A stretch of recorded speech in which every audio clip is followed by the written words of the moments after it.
नमस्कार मंडळी, स्टार प्रवाहावरील लग्नानंतर होईलच प्रेम या मालिकेच्या येणाऱ्या भागामध्ये आपण बघणार आहोत की नंदिनीला मानिनी बोलत असते की तुझ्यामुळे जीवा देखील आता एका लाईनवर येत आहे। तुमचा दोघांचा संसार तर सुरळीत सुरू आहे, परंतु काव्य आणि पार्थ मात्र आणखीन एकत्र येत नाही।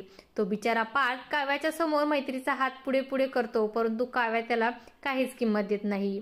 त्यावेळेस नंदिनी बोलते, परंतु आता ही यापुढे होणार नाही आणि त्यासाठी मी एक मस्त आयडिया केली आहे। आज तुमचा थोरला मुलगा आणि थोरली सून एकत्र येणार।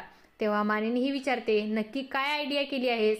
तेव्हा नंदिनी तिला सांगते की आज तुमची थोरली सूनबाई तुमच्या मुलासाठी ऑफिसमध्ये डबा घेऊन जाणार आहे। आणि हे ऐकल्यानंतर मानिनी आश्चर्यचकित होऊन खूपच आनंदित होते आणि नंदिनीला पुढे बोलते, आज पार्थचा उपवास आहे असे आपण सांगूयात, तिचा टिफिन घेऊन जायला सांगूयात।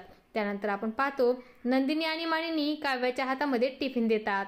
तेव्हा काव्या बोलते, मला टिफिनची गरज नाही। तेव्हा नंदिनी बोलते, हा टिफिन तुझ्यासाठी दिलाच नाही, तर हा टिफिन पार्थसाठी आहे, त्यांचा आज उपवास आहे ना। आणि काव्या देखील पार्थसाठी ऑफिसमध्ये डबा घेऊन जाते आणि बोलते, हा घ्या तुमचा डबा। आणि त्यावेळेस आपण पाहतो पार्थ हा जेवण करून बसलेला असतो आणि त्या ठिकाणी तिला टेबलावर प्लेट दिसतात। आणि तेव्हा काव्या आश्चर्यचकित होते आणि विचारते, काय बिर्याणी? म्हणजे आज तुमचा नक्की उपवास आहे ना?